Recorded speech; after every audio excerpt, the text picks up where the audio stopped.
Muy buenas tardes tengan todos ustedes. Les agradezco su presencia en esta charla. Es un tema complejo, es un tema controversial, es un tema muy discutido.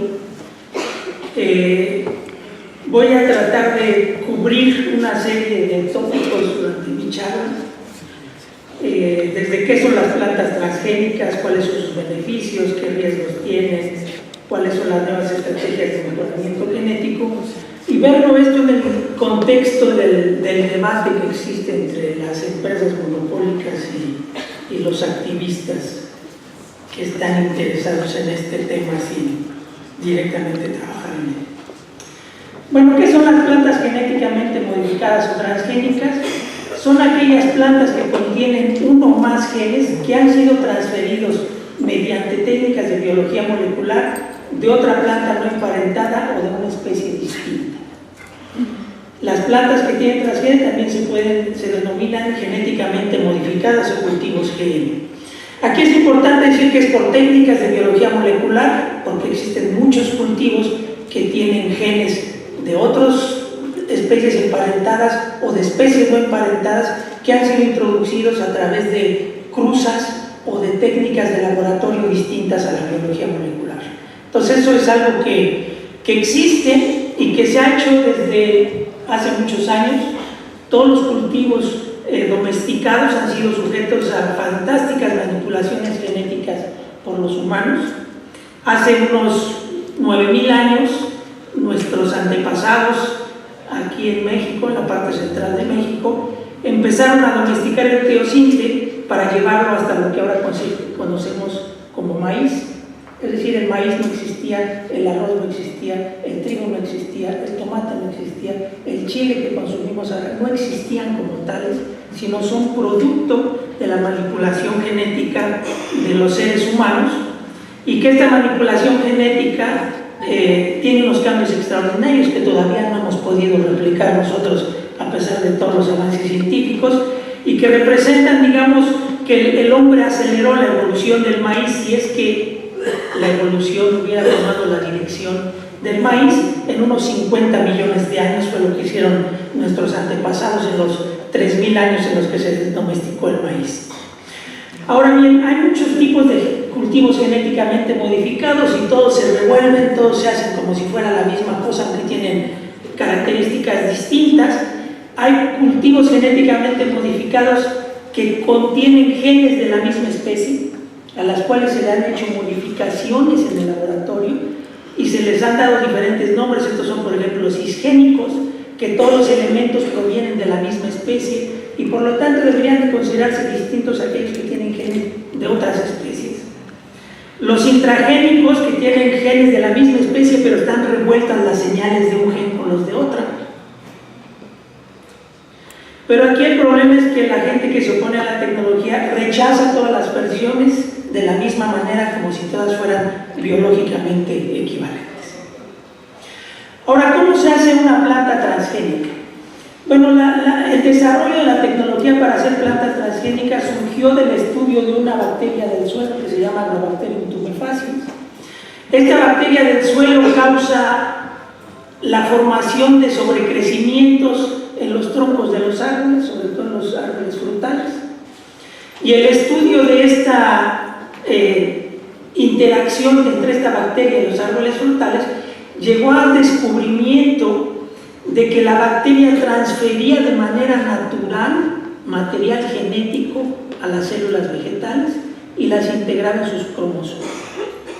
Entonces uno podría pensar que el primer biotecnólogo del universo fue esta bacteria, porque hace una modificación genética de las plantas para obtener un beneficio. ¿Cuál es el beneficio? Que las células que modificó le producen comida. Por eso en una serie de aminoácidos y azúcares modificados que solo esta bacteria se puede comer. Por lo tanto, está obteniendo un servicio de la planta a través de una modificación genética. Para dejar el escenario opuesto, las primeras células y plantas vegetales que se produjeron en el mundo, tuve yo la fortuna de participar en esos desarrollos y estoy muy orgulloso de ellos, no me arrepiento ni me arrepentiré época, porque creo que es una contribución científica y tecnológica muy importante. En el ámbito científico, esta tecnología se ha utilizado en los últimos 25 años en por lo menos 45,000 publicaciones. Desafortunadamente, como pasa el dominio público, ya no nos citan, pero usan la tecnología. Después generamos las primeras plantas transgénicas. ¿Cómo se generan? Uno toma una célula vegetal, estos globitos que se ven aquí son células vegetales, y estas pequeñas bolitas son las bacterias que interaccionan con la célula vegetal y le transfieren los genes que uno quiere. Es decir, la bacteria normalmente modifica la planta para que le produzca comida. Nosotros podemos modificar a la bacteria para que en lugar de que le transfiera la información genética para que le produzca comida, le transfiera lo que uno quiere. En este caso, lo que estamos transfiriendo es un gen que le da resistencia a un compuesto tóxico a las células. Entonces yo incubo con la bacteria le mete los genes, elimino la bacteria ya no está, pero las células que fueron incubadas, algunas de ellas adquieren esos genes que le pasó la bacteria y se vuelven resistentes al compuesto tóxico. De estas células puedo regenerar plantas completas, que son totalmente normales, producen flores, producen semillas, y las semillas heredan estos genes que se le metieron a estas células. Entonces, básicamente lo que hago yo es modificar genéticamente una célula, de esa célula genera una planta basada en la totipotencia que tienen las células vegetales. Ahora los animales también hay muchas maneras de generar células totipotentes, pero en general todas las plantas tienen células totipotentes sin hacer mucho problema. Y entonces heredan a sus hijos la característica como si fuera cualquier otro gene ya presente en el genoma. Es decir, lo heredan de la misma manera, siguiendo las reglas de Mendel, heredándose como caracteres sencillos, dominantes o recesivos, dependiendo de lo que hace el gen. Ahora, de esto, que fue un descubrimiento interesante, importante, no se esperaba que surgieran aplicaciones tan pronto. Cuando se desarrolló esto fue en 1983, las primeras plantas salieron en 1984. No esperábamos que hubiera aplicaciones tan rápido, había ideas de qué se podían hacer, pero resulta que 2 años después surgieron las primeras aplicaciones y surgieron de laboratorios de investigación y no de empresas. Por ejemplo, plantas resistentes a enfermedades virales, plantas resistentes al ataque de plagas. Todo esto empezó a surgir, y aquí es importante señalar que la gran mayoría de la tecnología fue desarrollada en instituciones de investigación públicas europeas. En Bélgica, donde yo trabajé, en Holanda, en Francia, en Alemania. Y muy poco se hizo en los Estados Unidos y muy poco se hizo en las empresas. Entonces, este es un desarrollo para europeos. Lo interesante es que las primeras pruebas de campo, la primera liberación al ambiente de plantas transgénicas se hizo en Europa. Todas las primeras aprobaciones y los primeros reglamentos se hicieron en Europa. El problema empieza cuando Monsanto entra al negocio de los cultivos genéticamente modificados. Monsanto, que si bien hay muchas razones para no tener afinidad con ellos, sí debemos reconocer que fue una empresa visionaria, que antes de que hubiera ningún producto comercial, muchos años antes que las otras empresas, sobre todo que las empresas europeas, se interesó en la tecnología, empezó a hacer su propia investigación y empezó a adquirir los derechos de las patentes de las instituciones europeas que habían desarrollado la tecnología. Ellos hacen el desarrollo de las plantas resistentes a herbicidas, al herbicida glifosato, que es el centro del debate y la discusión del rechazo de los alimentos genéticamente modificados. Entonces ellos hacen un cambio metabólico en las plantas que los hace resistir el herbicida, y este herbicida que ya se comercializaba desde hacía 10 años antes, pero es un herbicida tan potente que mata todas las especies, solo se podría utilizar antes de sembrar. Aplicabas el herbicida, dejabas pasar 10 días para que se acabara el efecto y entonces sembrabas tu cultivo. El herbicida se aplica para eliminar las malas hierbas. Si yo hago mis cultivos resistentes, puedo sembrar y aplicar al mismo tiempo, y lo único que va a sobrevivir es mi cultivo. Ese es el secreto con el cual Monsanto ha desarrollado tanta comercialización de estos productos. Aquí también quiero poner otro antecedente importante. Uno de los dos componentes esenciales para que Monsanto obtuviera la resistencia a herbicidas es un desarrollo que hice yo cuando trabajaba en el laboratorio de la Universidad de Gante, que fue describir cómo podemos meter proteínas a los cloroplastos de la planta. ¿Por qué? Porque muchas enzimas, por ejemplo la que da resistencia al herbicida, funcionan normalmente en el cloroplasto. Entonces, si yo quiero meter una versión de la enzima que da resistencia, la tengo que regresar al cloroplasto. Entonces, nosotros lo que hicimos fue desarrollar una tecnología para meter cualquier proteína en los cloroplastos. Y aquí lo que les quiero señalar es que esta patente nos fue otorgada a nosotros, se le licenció a Bayer, y por alguna razón que todavía no logro entender, Bayer se la regaló a Monsanto y nunca ha recibido una regalía. Monsanto ha comercializado alrededor de 57,000 millones de dólares de plantas resistentes a herbicidas, por lo cual si me hubiera tocado el 1% de regalías, me deben alrededor de 57 millones de dólares. Esta es la razón por la cual yo no tengo ninguna afinidad con Monsanto. Por más que mis detractores digan que yo vivo a costa de Monsanto y Monsanto me paga para hablar bien de la tecnología, tengo razones de muchos pesos para estar en desacuerdo con ellos. Entonces, este es el centro del debate, ¿no? Pero hay muchas cosas más que se pueden hacer con los transgénicos. Por ejemplo, hacer plantas resistentes a plagas. ¿En qué se basan estas plantas resistentes a plagas? En el uso de un bioinsecticida que produce una bacteria. Esta bacteria fue descrita desde 1902 en Japón porque mataba a los gusanos de seda. Entonces, cuando un japonés empezó a estudiar la razón de la enfermedad de los gusanos de seda, descubrió que era una bacteria la que los estaba matando. Desafortunadamente, como nadie leía japonés, pues nadie se enteró de que soy japonés. Y 10 años después, un alemán redescubrió la misma bacteria. Y entonces por eso se llamaba Bacillus berliner. Pero bueno, el caso es que desde 1920, esta bacteria que contiene un bioinsecticida se usa como un control de insectos en la agricultura. Es decir, que llevamos casi 100 años usándola. Y en Estados Unidos se fue, en Francia se entró al mercado en el 38 y en Estados Unidos en el 61. ¿Cómo funciona esta bacteria? La bacteria produce una espora con la cual se reproduce y un cristal de proteínas. Este cristal de proteínas es el que contiene las proteínas insecticidas. ¿Qué es lo que pasa cuando un insecto se come este cristal que tiene el bioinsecticida?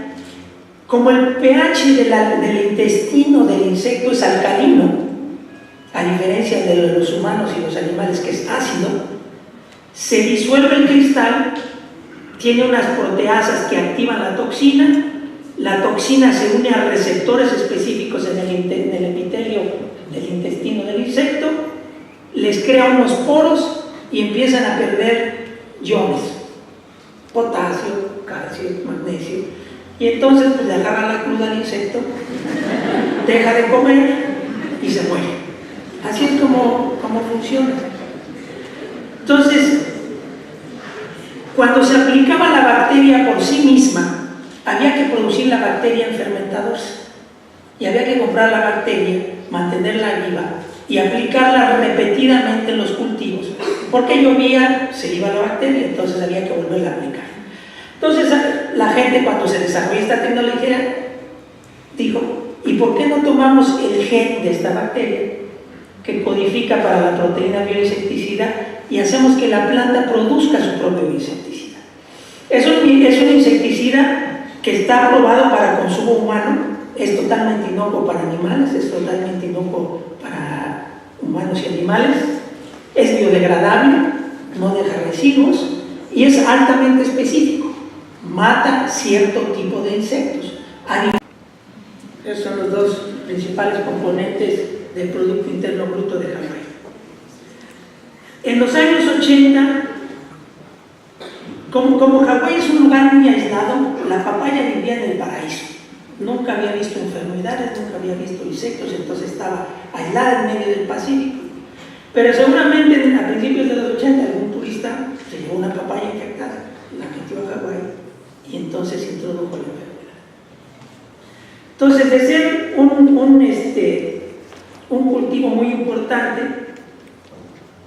en unos cuantos años quedó devastada la producción de papaya en Hawái.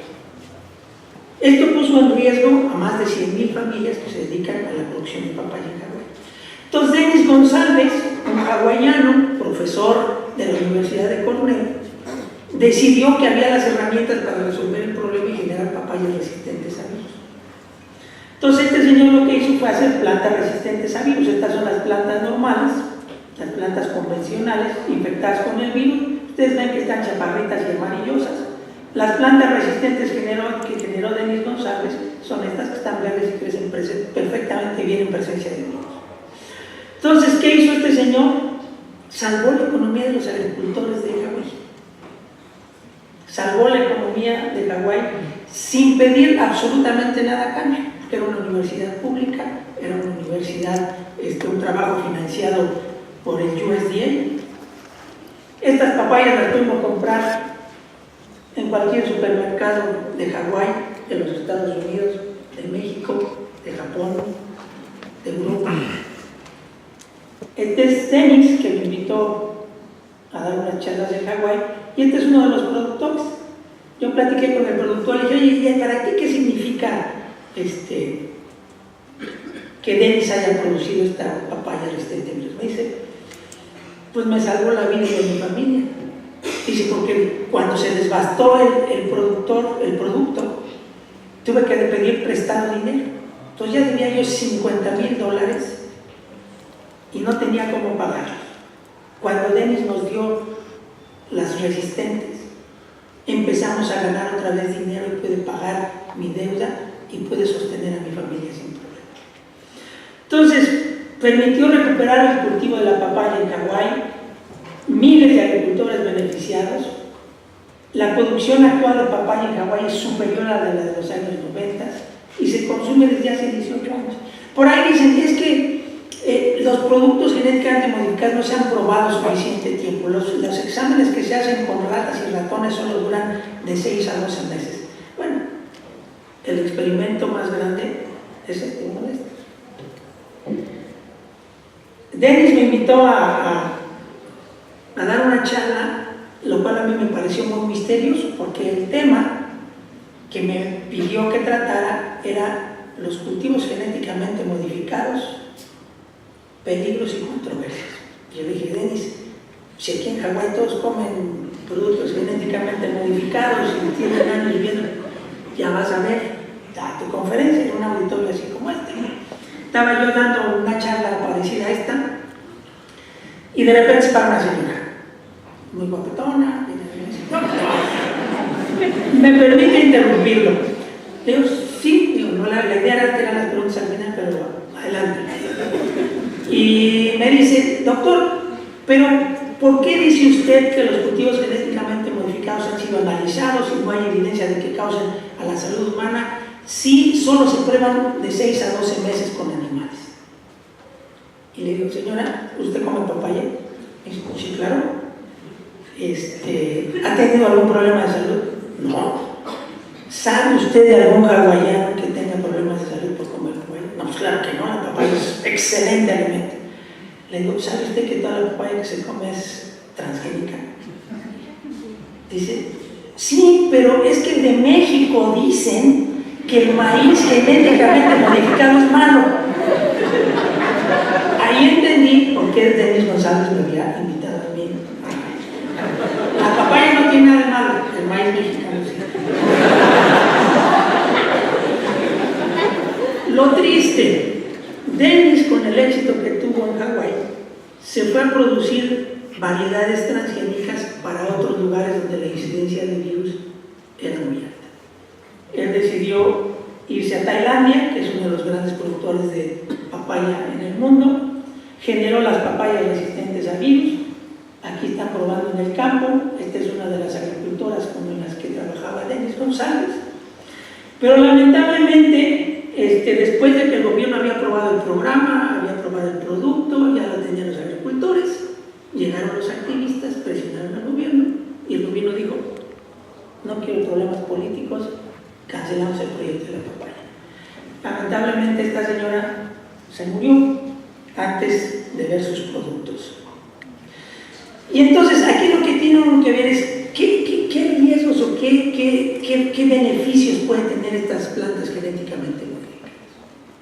No se pueden tomar nada más así en el vacío y decir: bueno, pero es que hay cosas que yo no sé de estas plantas modificadas, entonces no las uso. Tenemos que ver qué hago hoy y qué hacen las plantas genéticamente modificadas y decidir cuál es mejor alternativa. No hay nada perfecto en el mundo. ¿Qué es lo que prefieren comer ustedes? Yo les preguntaría. Tenemos maíz que es presa el insecticida, tenemos maíz igualito que no se le echó insecticida, ¿o prefieren este? Que pase un avión aventando insecticidas químicos que son altamente tóxicos para animales, altamente tóxicos para humanos. El señor seguramente va a ir a dar al hospital. Hay 80 muertes al año por intoxicación con insecticidas de energías. Entonces yo me pregunto, ¿qué no será mejor comer maíz que té? No me importa que se mueran estas 80 gentes y se ingresen con intoxicación severa alrededor de 3.000 jornaleros al año en los servicios médicos públicos del país. Esa es la pregunta. ¿Por qué no quiero el BT? Porque alguien dice que a lo mejor es malo, a pesar de que lo venimos comiendo desde 1920. Esa es la pregunta que yo les hago. ¿Qué prefieren ustedes? Por supuesto, si yo le pregunto a un europeo, va a decir: yo quiero pero orgánico. No importa que cueste el triple, yo lo quiero orgánico. Aunque no saben que luego los chorrillos que les dan es porque son orgánicos. En mi laboratorio hemos trabajado sobre algunos problemas importantes que creemos que son importantes y que tenemos sus soluciones importantes. Para alcanzar altos rendimientos, todos los campos agrícolas requieren insecticidas, fungicidas, fertilizantes y herbicidas. Ecológicamente los más dañinos son los pesticidas, los fertilizantes y los herbicidas. Los fertilizantes porque causan contaminación de los ríos, de los mares, de los lagos, y cuando se contaminan los lagos crecen algas que producen toxinas y matan todo. Los herbicidas porque matan toda la diversidad biológica de plantas que hay en el mundo. Nomás para que se den una idea, más de 45 millones de toneladas de fertilizantes se aplican al mar. ¿Qué pasa cuando esos fertilizantes se descargan al mar? Crecen algas y se muere todo. Consumen todo el oxígeno, producen toxinas. Este es un problemón gravísimo. Aquí en esta zona del Golfo de México hay una zona de mar muerto de 5.000 kilómetros cuadrados, de la cual nadie habla. Si recuerdan, la British Petroleum hizo un derrame por aquí, por esta zona, de alrededor de 300 kilómetros cuadrados, y hizo un escándalo mundial. Tuvieron que pagar una indemnización de más de $3.000 millones a los diferentes actores de la zona. Acá son 5.000 kilómetros cuadrados y nadie dice nada. ¿Por qué? Porque es producto de la agricultura de la zona maicera de los Estados Unidos, que es la que produce la soya y el maíz en ese país. ¿Nosotros qué hicimos para tratar de resolver este problema? Si yo no fertilizo y siembro un cultivo, las malezas que están adaptadas a ese suelo crecen más rápido. Si yo fertilizo con los fertilizantes normales, promueve el crecimiento de mi cultivo, pero también el de la maleza. Entonces esta maleza me va a matar mi cultivo a menos de que le eche un herbicida y la mate. Entonces por eso necesito echar un fertilizante y necesito echar un herbicida. Nosotros hicimos plantas genéticamente modificadas que se pueden fertilizar con un nuevo fertilizante que es selectivo. Solamente fertiliza el cultivo, pero no las malezas. Y entonces, sin necesidad de herbicidas y con la mitad de los fertilizantes, ahora solo lo que crece es mi cultivo. Pero además no estoy matando las malezas están ahí. A diferencia de los herbicidas, simplemente solo crecen lo que tenían que crecer con el producto, con el fertilizante que hay en el suelo. ¿Cuáles son las ventajas? Reduce el uso de fertilizantes, elimina el uso de herbicidas, reduce el uso de fungicidas, elimina el problema de las supermalezas, que si quieren discutimos después, y usa como fertilizante una basura industrial. La industria que hace plaqueo electroquímico utiliza hipofosfito como un agente reductor y como producto, como desecho, liberan fosfito. Entonces que vamos a usar nosotros como fertilizante es un desecho industrial que está aprobado por la FDA para el consumo humano en la industria alimenticia, es totalmente inocuo para humanos, animales y la mayoría de los organismos. Simplemente aquí esta planta lo puede utilizar como un nutriente y las demás no. La tecnología funciona perfectamente en el campo y esto es lo que decía, las malezas no se mueren, ahí están, pero mi cultivo crece más porque ahora es el único que se está alimentando adecuadamente. ¿Qué hace este sistema? Pues me permite prevenir la evaporación del agua y la erosión del suelo. Es el sueño de los agroecologistas, que decían no usen herbicidas porque como se pela el terreno, se hace una erosión del suelo y el agua se evapora más rápido. Con estas plantas genéticamente modificadas, yo no mato la biodiversidad y además me está ayudando. Entonces tienen una serie de ventajas. ¿Pero qué pasó?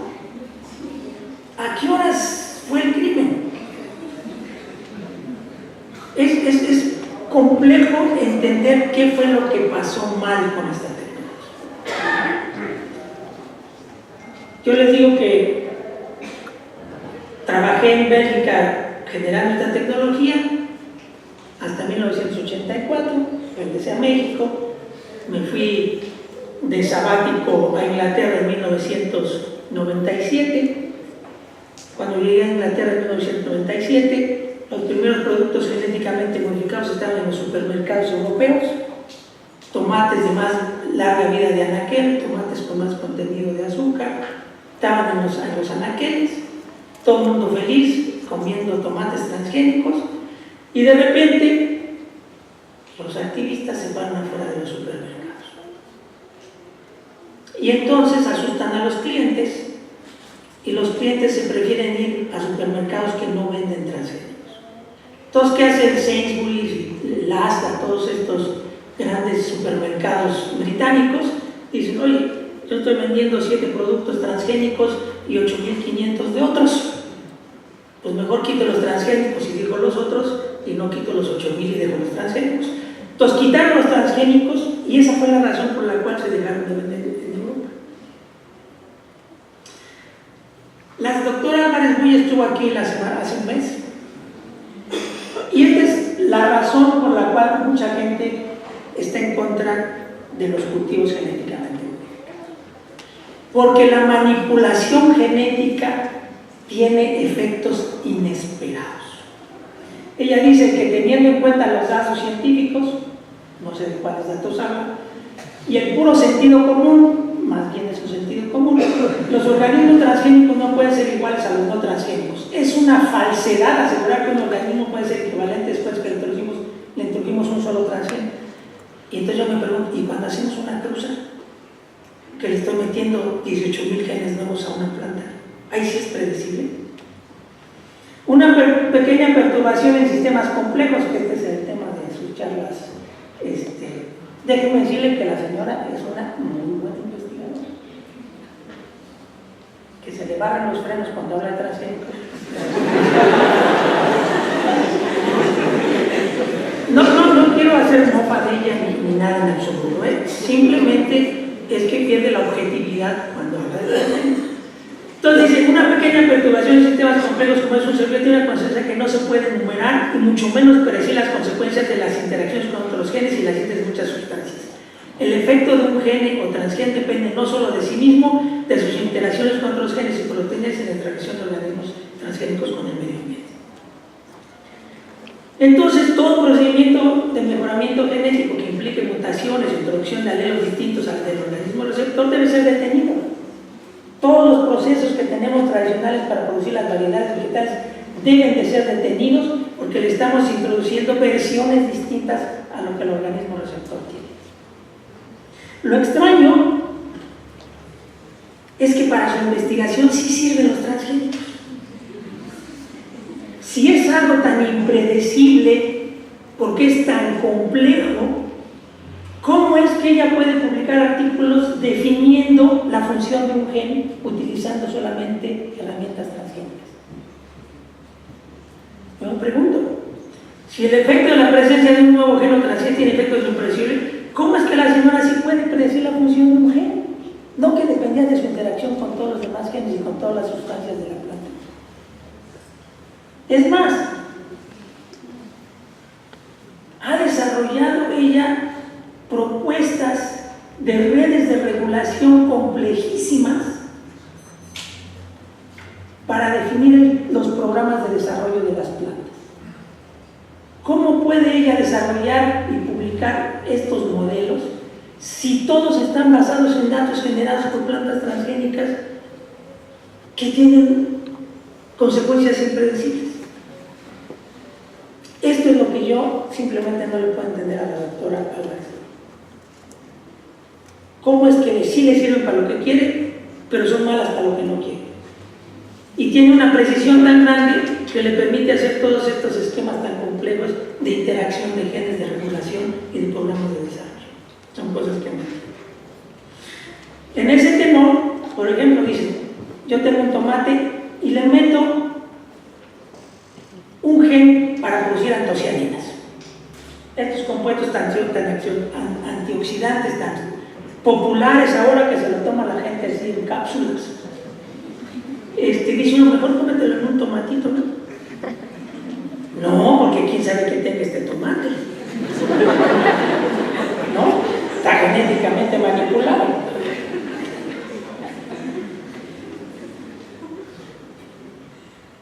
Pero ¿qué pasa con estos tomates? Los tomates pera. Estos son convencionales. Alguien ha preguntado, oigan, ¿qué pasó con todos los pigmentos rojos?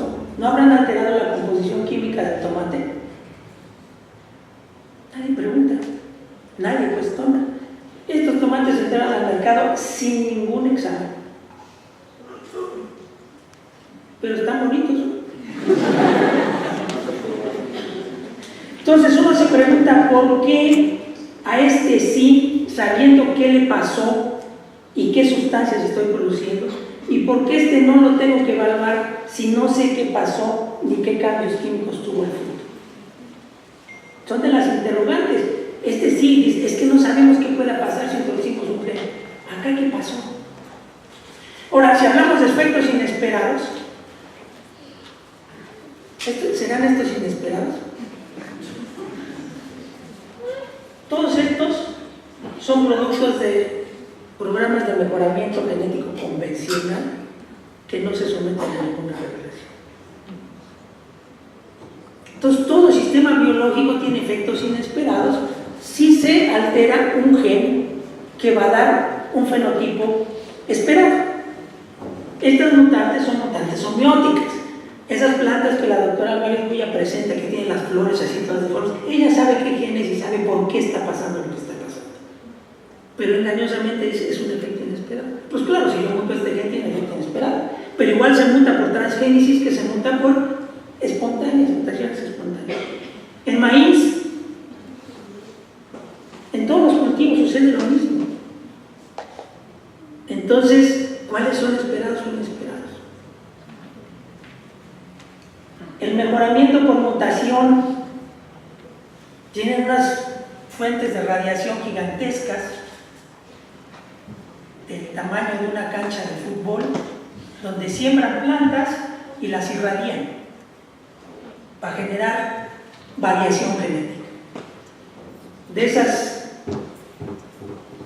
procesos de mutación, pues se generaron las naranjas sin semilla, las toronjas rojas, el maíz, el trigo para hacer pastas. Todas son producto de procesos de mutación donde no está entrando una mutación a la planta. Son cientos de mutaciones que no sabemos en dónde cayeron, simplemente dieron el fenotipo que uno quería, que en este caso pues podría ser el efecto inesperado, que se quede sin semilla. Por supuesto que salen cosas inesperadas, como cualquier otro proceso. Pero los datos científicos, ¿qué dicen? Los análisis transcriptómicos revelan que una planta mutagenizada tiene más alteraciones que una planta genéticamente modificada. Entonces, toda la información que hay sugiere que en el peor de los casos, los genéticamente modificados son equivalentes a los convencionales. Y luego llegamos aquí a los activistas de esta señora que vive de dar conferencias de transgénicos. Dice, we must end Monsanto's colonization. Debemos detener la colonización de Monsanto. Esa esclavitud de los agricultores, cuyo único escape de la trampa de Monsanto es el suicidio. Entonces, esto es lo que ella se dedica a hacer toda una serie de escándalos que llegan a esto, ¿no? 300,000 agricultores se suicidaron, miles de animales muertos. Nadie los ha visto, pero todo tiene que ver con el algodón resistente a plagas genéticamente modificadas. Entonces, ¿qué hay de cierto y qué no hay de cierto con esto? Primero, el algodón BT ha sido un gran éxito en India, en la China, en Brasil, en México, en Estados Unidos, en Canadá, en todos los lugares que se siguen. Estos son los datos de la India, para irnos a ver lo que esta señora, cuyo nombre no me acuerdo porque mi cerebro me traiciona y no me hace aprendérmelo. Ella dice que ha sido un desastre la introducción del algodón resistente a plagas en la India. Aquí está la fecha de introducción del algodón transgénico. La producción de algodón en la India iba para abajo, introdujeron el transgénico y la producción ha aumentado mucho.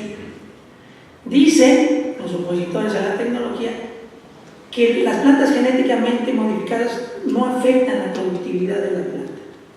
Bueno, este es el algodón tradicional, no se sembraba transgénico, se siembra transgénico y la productividad por hectárea aumenta en un 30%. Porque obviamente si no se lo comen los insectos y no hay que echarle sustancias que no son tóxicas para la planta, pues crecen mejor. Según esto, los agricultores en la India fueron engañados con una tecnología que no sirve, que les cuesta mucho dinero, les causa pérdidas y por eso se suicidan. Yo me pregunto entonces, ¿por qué de no usar algodón transgénico, ahora el 85% del algodón que se crece en la India es transgénico?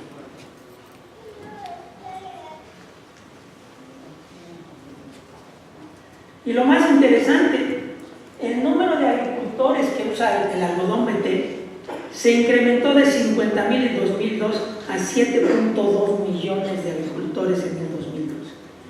Yo me pregunto, ¿serán estúpidos los agricultores? ¿Compran cosas que les salen caras y no les sirven?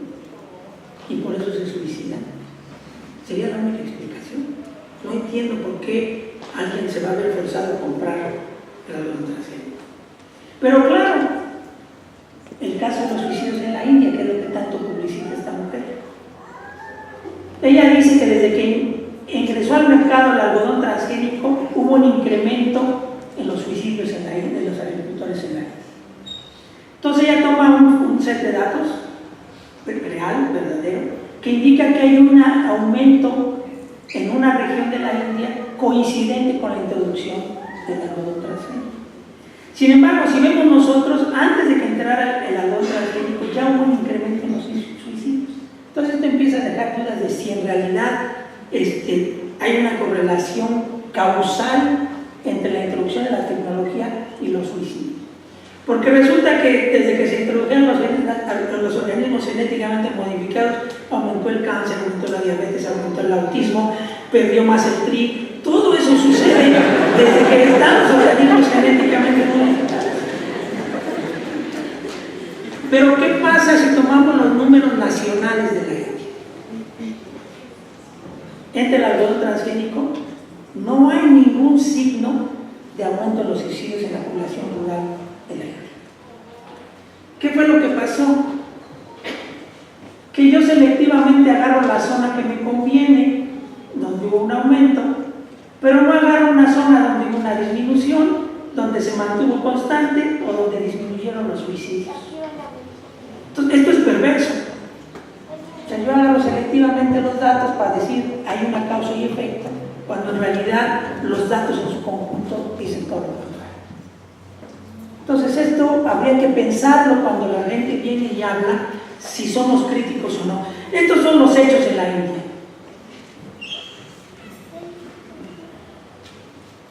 Pasaron de 10 millones de hectáreas de algodón a 11 millones con el uso de los transgénicos.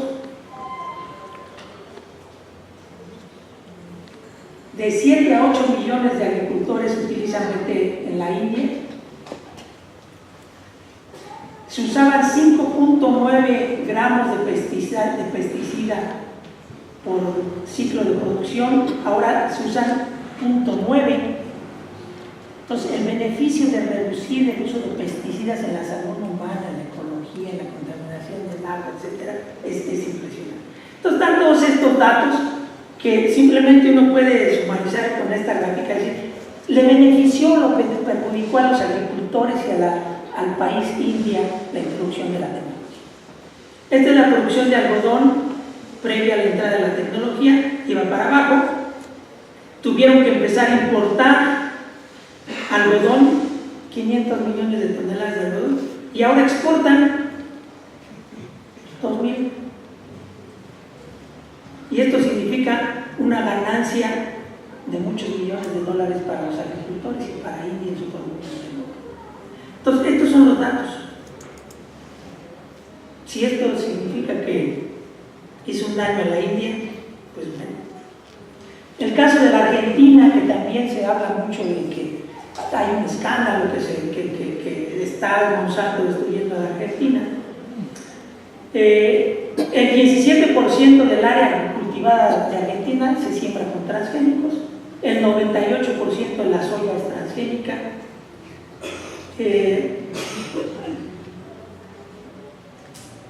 El costo de producción bajó de $182 a 117.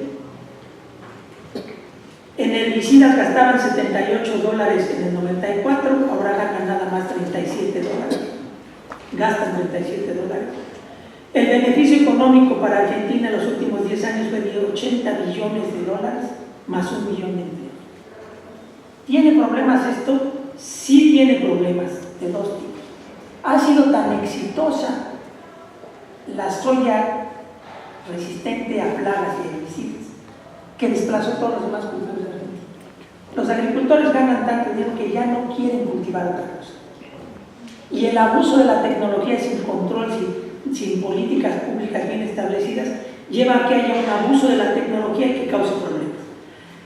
Estaban ganando tanto los agricultores que la expresidenta Cristina Fernández de Kirchner creó un impuesto especial para los productores de soya transgénica. Entonces le digo, ustedes están ganando alrededor de $60 más por cada 500 kilos de soya, échense con 15 para acá, no nomás llegan ricos ustedes. Y por supuesto los agricultores no les gustó la idea, como a nosotros nos gusta que el Indejaray no suba la gasolina tampoco. Entonces, ¿hay diferencias o no hay diferencias entre los transgénicos o los no transgénicos? Los transposones, que son estos elementos que se mueven en los organismos, causan duplicaciones de genes, causan que se creen genes nuevos, etcétera, que no es nada distinto a lo que se hace con la ingeniería genética, solo que la ingeniería genética se hace de manera dirigida. Entonces volvemos aquí al asunto de los premios Nobel, porque dicen, bueno, ¿es o no un crimen contra la humanidad el evitar, impedir el derecho de los agricultores a la tecnología? También es un derecho humano el acceso a la tecnología, y estos grupos se lo están impidiendo. ¿En qué más se basan estos detractores de la tecnología para decir que causa daños a la salud? Este es el famoso artículo de que los transgénicos causan cáncer. Esto de retracte yo lo hice yo, ahora ya no se puede obtener el artículo si no está marcado así por la revista. Entonces, este artículo lo que dice es que el herbicida y las plantas genéticamente modificadas, resistentes a herbicidas, causan toxicidad y cáncer. Por supuesto, utilizaron unas fotos muy espectaculares para salir en todos los diarios del mundo, especialmente aquí en México. Estas fotos fueron publicadas en la primera página de la mayoría de los diarios de México. Pero ¿cuáles son sus datos? Primer problema. Los tipos usan muestras de 10 animalitos para cada tratamiento. La recomendación de todos los estudios toxicológicos es que se utilice un mínimo de 50. Y que use siempre un control para cada tratamiento. Si yo utilizo la dieta del animalito suplementada con 10% de maíz transgénico, pues tengo que utilizar un control donde vaya la dieta suplementada con 10% de maíz convencional. Si voy a utilizar otra dieta con 20%, pues otro control con 20%. Si voy a utilizar otra con 30%, pues otro control con... Él nomás usa un control. Dieta sola contra todos los tratamientos. Segundo problema, ¿por qué usó esa cepa de ratones? Es una cepa de ratones especialmente diseñada para hacer estudios de toxicología aguda. Los productores, la empresa que vende esta cepa, recomiendan que los experimentos no rebasen los 90 días, porque esos ratones de manera espontánea generan cáncer y se mueren. Entonces, para evitar que los datos se revuelvan, te dicen, usa tus ratones no más de 90 días. ¿Cuántos días usó este señor? 600. Y resulta pues sí que casi todos sus ratones se le murieron. Pero lo interesante es que los datos los publicaron de una manera incomprensible. Gráficas que nadie usa, yo creo que para confundir al enemigo, porque era muy difícil saber lo que es. Una señora de la Universidad de Cambridge, en Inglaterra, se dedicó a regraficar los datos, para que lo pudiéramos entender los humanos. Y entonces empiezan a ver los datos. Efectos de cáncer en hígado. Este es el control del azúcar. La dosis más baja de elemento transgénico duplica los cánceres. Pero si pasa del 10% de transgénico a 20%, ya no pasa nada. Y si lo subo a 30%, menos. Lo mismo sucede si vemos todos los tejidos y todos los efectos. Resulta que en algunos casos el transgénico previene el cáncer.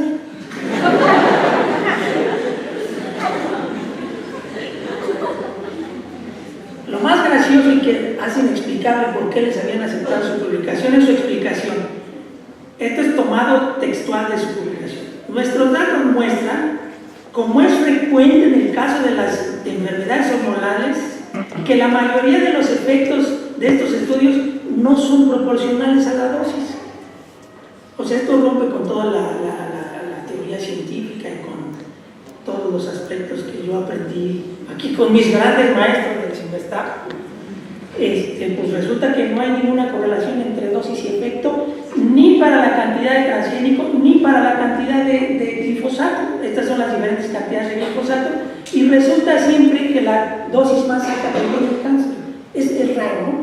Y luego tienes el transgénico que causa cáncer, el glifosato que causa cáncer, y cuando los juntas ya no tienen efecto. Entonces dice uno, malo más malo, bueno.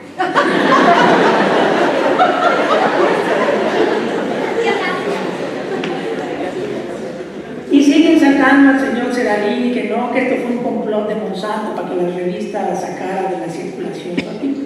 Hay muchos artículos publicados, sobre todo por grupos europeos, donde dicen, lo hicieron maíz y ratas, no efecto, maíz y puercos, no efecto, maíz y vacas, no efecto, maíz y vacas lecheras, no efecto, no efecto, no efecto, maíz y pollo, no efecto, maíz y ratas, maíz y ratas. Entonces, todos estos están tarados, solo el otro señor está correcto. ¿Qué más sabemos de la inocuidad? Inicialmente había sido una carta de 25 premios Nobel, ya subía a 107. Hay artículos escritos, es un grupo italiano, hizo un análisis de 7.783 estudios de los efectos sobre la salud de los organismos genéticamente modificados. Y dice, hasta ahora no se ha detectado ningún peligro a la salud humana asociado directamente a los transgénicos genéticamente modificados. 1.783 publicaciones. Hay alrededor de 5.000 publicaciones analizando los efectos de toxicidad, alergenicidad y de causas de cáncer genéticamente modificados. Que si son de corto plazo, bueno, pues hay otros análisis que hicieron hasta 2 años y 12 estudios multigeneracionales, porque dicen es que a lo mejor el efecto no le pasa al individuo, sino a sus hijos. Bueno, pues hicieron hasta 5 generaciones para ver si no se transmitía la perversidad del genéticamente modificado. Y resulta que dicen, bueno, pues las plantas genéticamente modificadas son equivalentes nutricionalmente a sus contrapartes convencionales. ¿Qué pasa con los efectos sobre organismos no blancos? Porque ya no es que el algodón vete y el maíz vete van a matar la mariposa no blanca. Pues resulta que no, que hay mayor diversidad de artrópodos en cultivos GM que en cultivos de agricultura convencional que usan insecticidas químicos. Usamos uno u usamos el otro. No podemos estar sin, porque entonces los insectos se comen todo el mundo. Ahora, ustedes pueden decir, estos investigadores están locos, etcétera, pero las autoridades europeas dicen lo contrario. Bueno, este es un librito que sacó la Comunidad Europea, que ha financiado durante 10 años el estudio de los efectos de los organismos genéticamente modificados, y la conclusión principal que se puede sustraer del esfuerzo de más de 130 proyectos de investigación que abarcaron un periodo de 25 años e involucraron más de 500 grupos de investigación independiente, es que la biotecnología y en particular los organismos genéticamente modificados no son per se más riesgosos que las técnicas de mejoramiento convencional. Esa es la conclusión de gastar 800 millones de euros en estos estudios. Ahora, para aquellos que dicen, bueno, es que 5 generaciones no es suficiente para terminar el periodo de prueba. Llevamos 8.000 años comiendo productos transgénicos. El sweet potato, camote para nosotros, y no es algo.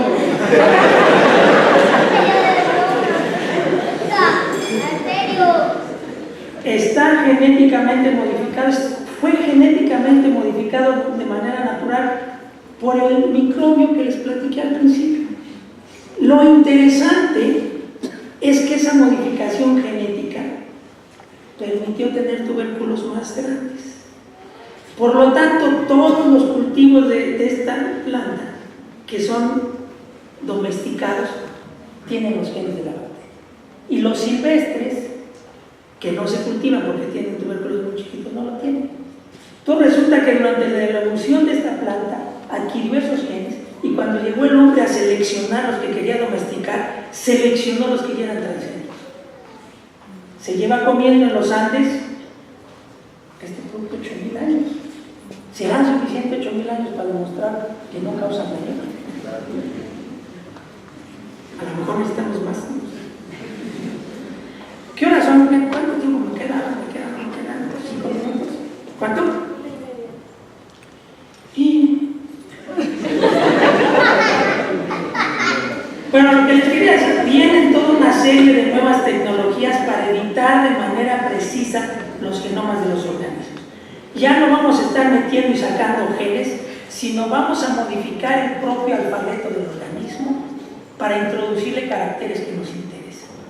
Estas modificaciones son indistinguibles de las que ocurren normalmente en las plantas, que pierdan una base, que pierdan 2 bases, que pierdan 3, 6, que ganen una base, que ganen 2 bases. Entonces vamos a poder modificar ahora de manera dirigida los genes sin que sean genéticamente modificados en el término transgénico. Entonces, si seguimos con esta filosofía de oponernos a la tecnología, tampoco nos vamos a beneficiar de esto. Aquí podríamos de manera simultánea tomar 10 alelos de maíz que dan mayor tolerancia a la sequía, que dan mayor tolerancia a las plagas, que dan un fruto más grande, etc., e incorporarlos de un solo golpe a una nueva variedad de maíz. Eso es lo que vamos a poder hacer, pero además es indetectable, porque como eso existe en la diversidad genética de maíz, nadie va a saber que yo lo hice o por cruzas convencionales o lo hice por técnicas de laboratorio. Va a ser indetectable. Entonces, ¿qué vamos a hacer? Pues vamos a regular también. Los que están en contra de la tecnología quieren que se regulen igual que los transgénicos y que todas las empresas que trabajen con esta tecnología deben de declarar que lo están haciendo. ¿Qué es lo que pasa? La gente también dice, es que tenemos miedo de que las empresas multinacionales se apoderen del mercado de la venta de semillas para cultivos con los organismos genéticamente modificados. Me temo desilusionarlos porque esto ya pasó antes de que entraran los transgénicos. El 90% de la semilla certificada que se utiliza en este país, híbridos y variedades comerciales, la monopolizan dos empresas, Monsanto y Bayer. Entonces, quien tiene miedo de eso, pues ya que no tenga miedo, porque ya pasó. Y no tiene nada que ver con los alimentos genéticamente modificados. Utilizamos muchísimos fertilizantes, utilizamos muchos insecticidas. ¿Queremos seguir haciendo esto o queremos desarrollar nuestras propias tecnologías? Y cada vez tenemos menos agua. Esta es la cantidad de agua por habitante en nuestro país en las últimas décadas. Y es claro, porque con el cambio climático, dentro de 20 años vamos a tener una tercera parte del agua disponible para cada habitante de lo que tenemos ahora. Ahora, la tecnología no es tampoco libre de problemas. El abuso que se hizo de las plantas resistentes a herbicidas ha causado que ahora haya malezas resistentes a herbicidas, porque empezaron a usarlo en superficies más grandes, sin ningún control, sin ninguna rotación. Pues la maleza eventualmente se hace resistente. Eso es un fenómeno biológico. Las plantas se van a hacer, los organismos van a ser resistentes a un estrés. Dependiendo del tiempo que sostengamos el estrés, van a evolucionar para darle la vuelta. Entonces, regresamos al tema de los monopolios y los activistas. Las grandes empresas agroquímicas claramente tienen la intención de monopolizar la tecnología. Eso es sin duda, toda empresa sueña con controlar el mercado. Y no solamente los transgénicos, sino también los de mejoramiento genético por edición de género. Debido a que el control de la tecnología es por tiempo limitado, las patentes son finitas, que permiten controlar la tecnología por 20 años, no les es muy relevante si hay abusos de la tecnología que después a la larga le haga menos uso. Yo exploto mientras la controlo y ya después pues, que se hagan bolas, aunque sea de importancia para la sociedad, eso no les interesa. Los activistas se oponen, no se apenan, sino se oponen a que las grandes empresas agroquímicas monopolicen el mercado de las raro es que se conjuntan los dos para producir un efecto indeseable.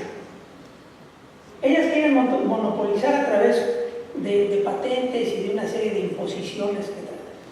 Pero los activistas lo que hacen es pedir que se hagan cada vez más pruebas para poder liberar un organismo a nivel comercial, un organismo genéticamente modificado. Quieren pruebas de toxicidad, de alergenicidad, quieren ahora que se haga transcriptómica, metabolómica, un análisis proteómico no solo de las proteínas que contiene, sino hasta de los productos de degradación de las proteínas que contiene esa planta, aunque no sabemos cómo se degradan las proteínas de las plantas. Y entonces, ¿qué pasa? Pues que eso eleva el costo de lo que se llama la desregulación del producto para que pueda ser comercializado a muchos millones de dólares. Entonces, ¿qué hace la actividad de estas gentes? Que los gobiernos pongan la vara más alta y resulta que la única lo puede brincar son las grandes empresas multinacionales. Por eso, después del producto de la papaya transgénica que introdujo en Hawái Denis González, ninguna otra universidad ha podido introducir un producto al mercado, porque no tienen con qué. Y solo lo que a Monsanto o a Pioneer les interesa, ellos lo compran y lo comercializan. Entonces, la pregunta es, ¿por qué los activistas se oponen a la creación de programas nacionales que nos permitan generar nuestra propia tecnología y nuestros propios productos? Las patentes de la resistencia a insectos con BT ya se acabaron. Las patentes de resistencia a herbicidas ya se acabaron. Ahora vamos a poder hacer genéricos, igual que los farmacéuticos. ¿Pero dónde vamos a sacar nuestros genéricos?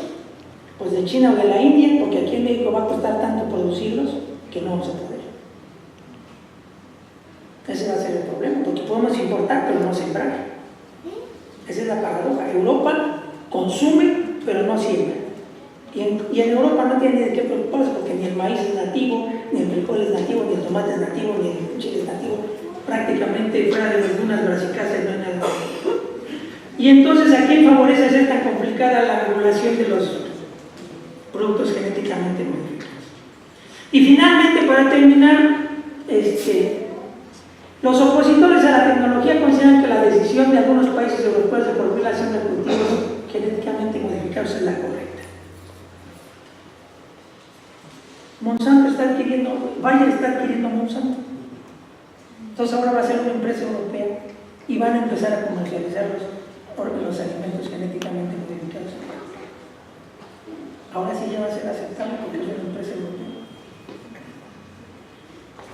65 mil millones de dólares está ofreciendo Bayer. Están cerca de cerrar la negociación, aunque no estoy seguro que Monsanto acepte los 65 mil millones, a lo mejor quieren 100 mil. Bueno, eso es todo lo que les quería decir. Estoy abierto a preguntas. Sí les pediría, por favor, me pueden hacer todas las preguntas que quieran, que sean preguntas y no discursos, porque hay poco tiempo. Entonces, un breve comentario y una pregunta, pero no un discurso.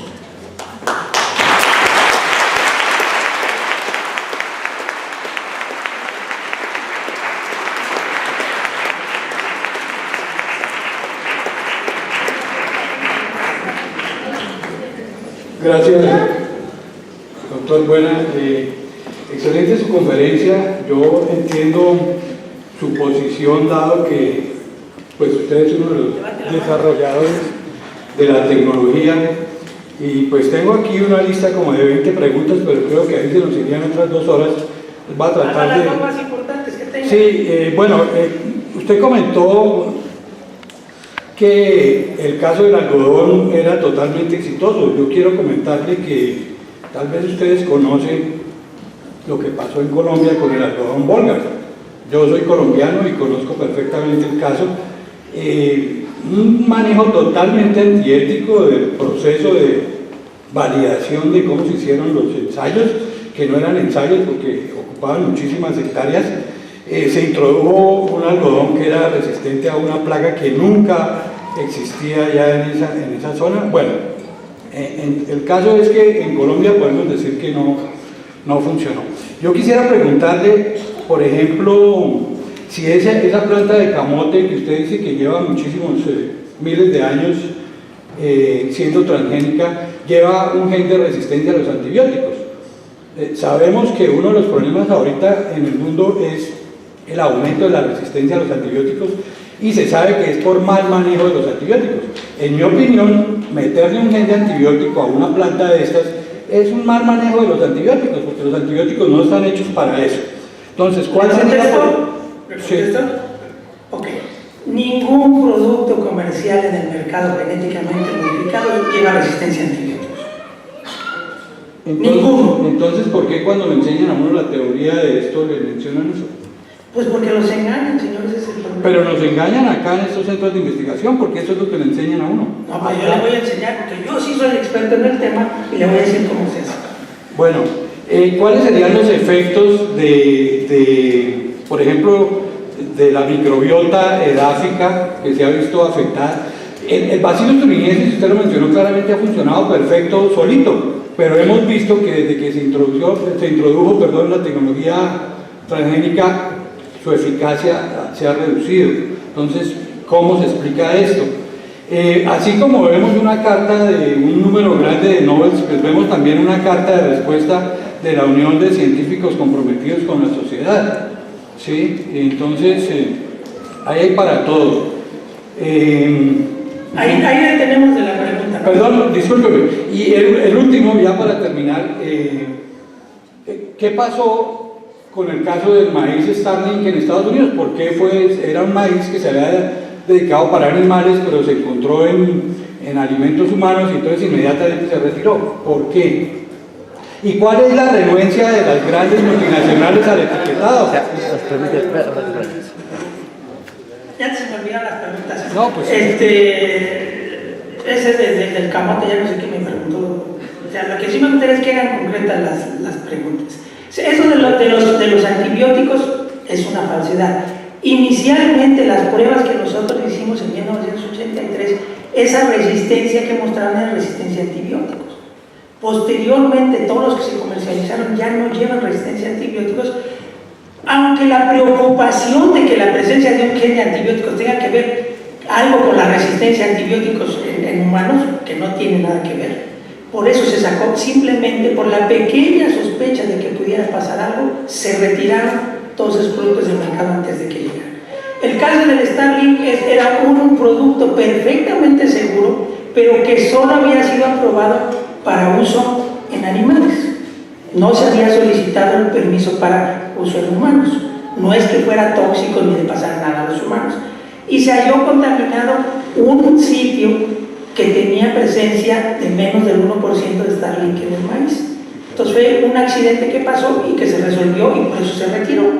Entonces eso es lo que queremos hacer, tener una legislación que permita controlar la tecnología, pero ponernos de manera total y absoluta que se use la tecnología, aunque se quede la gente ciega, me parece que eso es bastante deleznable. Hay que considerar las demás causas de la enfermedad. La doctora María Elena mencionaba que el glifosato es favorecido por los transgénicos. ¿Qué hay sobre eso? Sí, efectivamente, para cultivar necesitamos controlar las malezas. Y hay dos formas de hacerlo. A manopla, que es lo que hacían en las huertas quien vivió en el campo hace 50 años. Muchos niños no podían ir a la escuela porque había que deshiervar la mano. O utilizando herbicidas.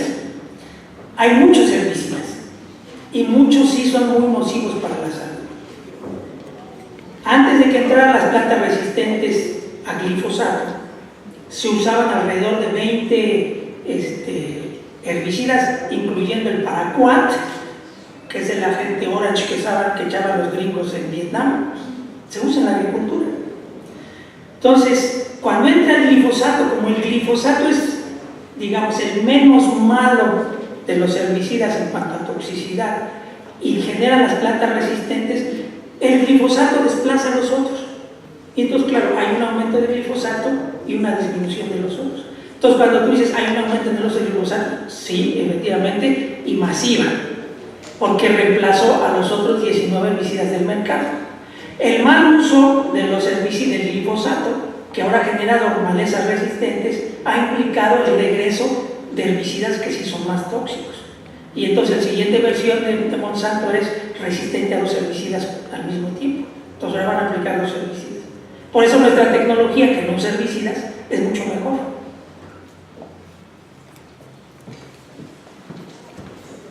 Doctor, muchas gracias por la claridad de su conferencia.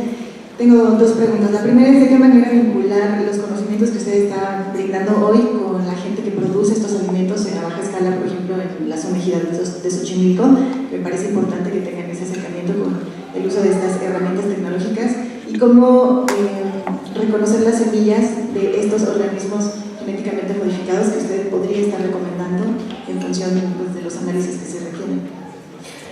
Sí, bueno, ¿cómo hacer llegar estos productos a los pequeños agricultores? O sea, este es un problema importante que se ha discutido mucho. Las grandes empresas no les interesan mucho los pequeños productores. Entonces, aquí en México, los pequeños productores no compran semillas ni de Monsanto, ni de Bayer, ni de nada. Entonces, las historias de que los van a obligar a comprar semillas de Monsanto, pues es una falacia, porque pues, no compran semilla, ellos preservan su semilla. ¿Qué es lo que queremos hacer nosotros? Nosotros queremos comercializar la semilla, pero la queremos también donar a la Zagarpa para que a través de sus propios programas lo entregue gratuitamente a los agricultores. El problema está claro si la Zagarpa va a funcionar o no va a funcionar, pero ese no es mi trabajo, es el trabajo de la Zagarpa.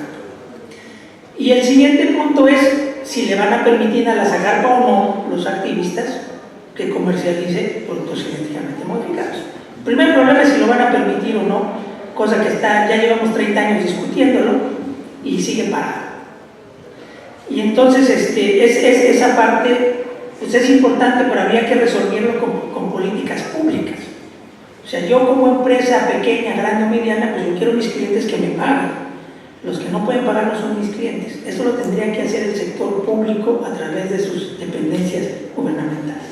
¿Cómo lo puedes distinguir? Hay pruebas muy sencillas de PCR que te permiten identificar qué tipo de producto es. A vista simple es imposible distinguir unas de otras. Es imposible. Aquí. Bueno, la bandana Shiva, la hindú que tú presentaste, y la corriente mexicana de activistas no van en contra solamente de transgénicos, sino en general de la biotecnología. Tenemos muchas recomendaciones en iglesias, en otros centros donde se congrega la gente para divertirse, que no usen vacunas, que no usen insulina, ¿no? De una manera general que es bastante preocupante. Y por otro lado, las personas que son más vocales en contra del uso de maíz, por ejemplo, genéticamente mejorado, son aquellos que son productores de semilla convencional. Entonces esto se está reduciendo a un simple y vulgar problema comercial. Ya se me olvidó mi pregunta. Bueno, lo que es importante, retomo una parte de tu comentario. Esto de que se oponen a las vacunas estos grupos es un fenómeno muy interesante, porque todos creemos que los países europeos son los más preocupados del bienestar humano, etc. Como han tenido tanto problema con los organismos genéticamente modificados, que los organismos gubernamentales han aprobado el uso de los maíces genéticamente modificados y de la soya genéticamente modificada, pero ha habido un rechazo del público y le dijeron no, vamos a dejar en las manos de cada país y de su pueblo que decida si lo quieren o no lo quieren. Pero cometieron el error de hacer lo mismo con las vacunas. Y entonces resulta que ahora hay algunos lugares en Alemania donde la gente ya no se vacuna y tienen un problema gigantesco de salud, simplemente por aplicar este principio de que decide el que no sabe, porque así es la democracia. Entonces hay que asumir las consecuencias que puede tener esto. Aquí, Luis, una duda que tengo. Este aumento tremendo que se ha visto en el consumo de glifosato que mostró la doctora Álvarez Bulla en países como Argentina, ¿se ha dado exclusivamente en países que utilizan cultivos transgénicos o se ha dado en general en todos los países, aún en aquellos que no utilizan cultivos transgénicos? Se ha dado en ambos, porque el glifosato es el herbicida más popular en los países que usan alimentos genéticamente modificados y los que no. Lo que pasa es que ha aumentado más en los que sí lo usan, porque da una enorme ventaja cuando usas en combinación la planta transgénica resistente al herbicida y el herbicida, porque puedes aplicar menos, puedes aplicar cuando tú quieras, de manera más controlada. En el otro caso lo tienes que aplicar antes de sembrar forzosamente, porque si no matas tu cultivo también. Pero se usan los dos. Y de hecho los principales productores de glifosato no es Monsanto, son los chinos, porque el glifosato ya salió de patente. Entonces quien está inundando el mundo de glifosato son los chinos. Buenas tardes, doctor. Quisiera saber su posición acerca de la influencia que tiene el uso de organismos genéticamente modificados sobre la diversidad biológica nativa de un lugar. Esa es una pregunta interesante, ¿no? ¿Qué va a pasar si yo siembro un maíz genéticamente modificado con los maíces criollos? La primera pregunta es, ¿qué ha pasado con los maíces criollos frente a la siembra de variedades comerciales e híbridos? Nada. Ha pasado algo grave, que los agricultores prefieren los híbridos y los comerciales que sus razas criollas, y por eso estamos perdiendo diversidad genética. Entonces, ¿qué va a pasar cuando metas un híbrido genéticamente modificado? Exactamente lo mismo. Si el transgene pasa a las variedades criollas y le es útil al agricultor, lo va a seleccionar y lo va a retener. Si no le es útil al agricultor, pues va a entrar, va a pasar y se va a ir, como esos estudios que hizo la doctora Álvarez Bulla, que en 2004, no sé cuándo, detectó el maíz transgénico y ya nadie lo puede volver a detectar. Pues va, viene, si fue o no fue cierto, no lo sé, pero es lógico que si nadie lo está seleccionando, se vaya desapareciendo, caiga a unas frecuencias muy, muy pequeñas. Entonces, en mi opinión, no va a pasar nada. Lo que estamos haciendo es de una manera inusual, enriqueciendo la diversidad genética de sus cultivos.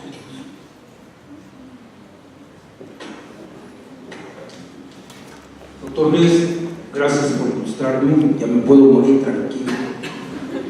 A lo mejor se complementa o redunda una pregunta que acaba de hacer. Tengo entendido que Estados Unidos, en colaboración con muchos países, ya está almacenando las semillas allá en una montaña del norte. ¿Sí? Y creo que ya están previendo que se desaparezcan las cepas silvestres. Pero creo que una de las preocupaciones es, o cosas de las organizaciones, es que tienen miedo de que los transgénicos se coman a los silvestres. Si en algún momento los transgénicos ya no funcionan, nos quedamos sin nada. Hay estudios donde ya hayan visto que desapareció una especie porque los transgénicos invadieron a los silvestres y ya no tenemos ni silvestres ni transgénicos. No, bueno, vamos por partes. Efectivamente hay varias iniciativas para almacenar toda la diversidad biológica de semillas del mundo en algunos depósitos. Pero la iniciativa no es ni para secuestrarlas ni para apropiarse, sino porque se ve un riesgo que con el cambio climático sí perdamos mucha diversidad genética. Es más, se plantea que para el 2050 no va a crecer el maíz en México. Así de grave está el asunto, porque 3 grados más y menos lluvias, si ahorita nos cuesta trabajo crecer el maíz, pues no va a haber. Entonces, esos programas tienen esa intención de preservar esa diversidad genética cerca del Polo Norte, porque aunque suba la temperatura, ahí los van a poder preservar más fácilmente. Ahora, los maíces comerciales son menos competitivos que las variedades criollas bajo condiciones no agrícolas. Entonces es muy difícil imaginar que un maíz que te produce 3 mazorcas de este pelo va a ir a invadir los campos de silvestres y desplace a las variedades criollas, porque si no le echas fertilizante, si no le aras la tierra, si no le das suficiente agua, ese maíz no va a crecer. Y el criollo sí. Entonces lo que tenemos que hacer, y esa es una de las misiones de nuestro laboratorio, es estudiar la diversidad genética del maíz para entender por qué los criollos bajo ciertas circunstancias funcionan mejor. Y entonces poder tomar esas características para las variedades futuras. Nadie en su sano juicio considera que la pérdida de diversidad genética y biológica es conveniente para nadie, porque son la fuente de nuestros futuros alimentos. Entonces, tendría que estar alguien loco, ni las empresas piensan eso. Monsanto, Pioneer tienen sus colecciones de maíz gigantescas. Lo preocupante es que aquí en México no le metamos lana para preservarlas. Hay gente que dice que hay que preservarlas in situ. Pues sí, pero si el agricultor que tiene una variedad criolla produce 1,5 toneladas por hectárea y se está muriendo de hambre, ¿cómo lo vamos a obligar a que siga sembrando maíz si alguien llega y dice, siembra jave y vas a ganar 5 veces más? O siembra mota, opio. Entonces, ¿por qué queremos obligar a esos agricultores a seguir sembrando ese maíz? ¿Por qué no hacemos un gran programa para darle valor? ¿Por qué si nos venden todos estos refrescos y todas estas mures que las comidas libres de gluten que valen 40% más caro? ¿Por qué no decimos maíz criollo color morado o rojo y que sea 40% más caro para que los agricultores reciban más lana? Entonces, es muy importante el tema, pero los transgénicos no les van a hacer nada. Ese no es el problema. Perdemos diversidad porque los agricultores prefieren los comerciales. Perdemos diversidad porque quien no tiene dinero para comprar los comerciales se va a los Estados Unidos y en lugar de mandar maíz manda billetes verdes. Entonces eso es lo que realmente está produciendo que se produzca, y cuando venga el cambio climático también va a ser un problema. Si no tenemos las estrategias para preservar ese material con estas tecnologías, yo no sé qué va a pasar. Pasamos a la última pregunta.